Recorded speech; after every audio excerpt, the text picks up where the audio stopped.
आदरणीय प्रधानमंत्री जी, भारत के इतिहास में आप ऐसे पहले प्रधानमंत्री हैं जिनके पुण्य कदम उत्तराखंड के इस उच्च पर्वतीय सीमावर्ती क्षेत्र पर पड़े हैं।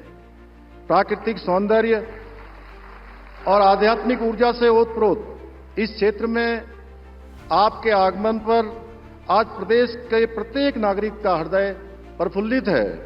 यह हमारा सौभाग्य है कि उत्तराखंड के चहुमुखी विकास के साथ साथ यहां की आध्यात्मिक एवं सांस्कृतिक विरासत को आगे बढ़ाने में हमें सदैव आपका मार्गदर्शन एवं सहयोग प्राप्त होता रहा है।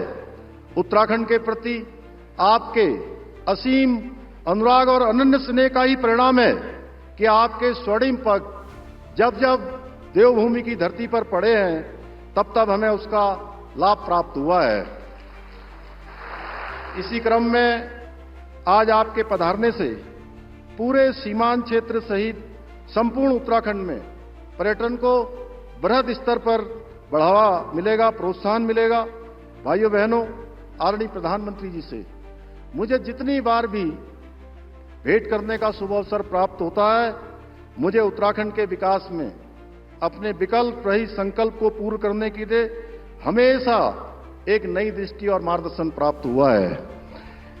इसी का परिणाम है कि चाहे उत्तराखंड में ग्लोबल इन्वेस्टर समिट हो या विश्व स्तरीय जी सम्मेलन की बैठकों का आयोजन हो या यूसीसी जैसा कानून लागू करना हो या फिर अभी हाल ही में उत्तराखंड में आयोजित हुए 38वें राष्ट्रीय खेलों का भव्य आयोजन हो, ये सभी अभूतपूर्व एवं ऐतिहासिक कार्य आदरणीय प्रधानमंत्री जी से प्राप्त मार्गदर्शन एवं सहयोग से ही सफलतापूर्वक संपन्न हो सके हैं। आज के इस अवसर पर मैं विशेष रूप से समस्त उत्तराखंड वासियों की ओर से और मैं कहूंगा सभी श्रद्धालुओं और देशवासियों की ओर से भी आपने जो 4081 करोड़ रुपए की लागत से गौरीकुंड, केदारनाथ और 2730 करोड़ रुपए से अधिक की लागत से गोविंद घाट से हेमकुंड साहिब तक का रोपवे निर्माण की सौगात देने के लिए आदरणीय प्रधानमंत्री जी का आभार व्यक्त करता हूं।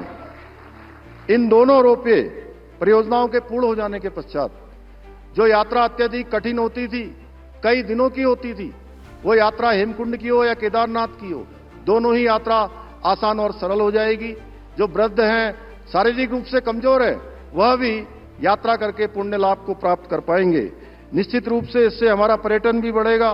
भाइयों बहनों, चार धाम यात्रा हमारे उत्तराखंड की आर्थिकी का एक प्रमुख आधार है। इस यात्रा से होटल व्यवसायियों से लेकर टैक्सी चालक तक और स्थानीय दुकानदारों से लेकर ट्रिप ऑर्गेनाइजर तक यात्रा से जुड़े हुए लाखों लोगों को रोजगार के अवसर प्राप्त होते हैं। शीतकाल में चार धामों के कपाट बंद होने के बाद इन सभी लोगों के व्यवसाय पर गहरा प्रभाव पड़ता है, जिसे देखते हुए आदरणीय प्रधानमंत्री जी से मार्गदर्शन प्राप्त कर हमने इस वर्ष शीतकालीन यात्रा की ऐतिहासिक शुरुआत की है।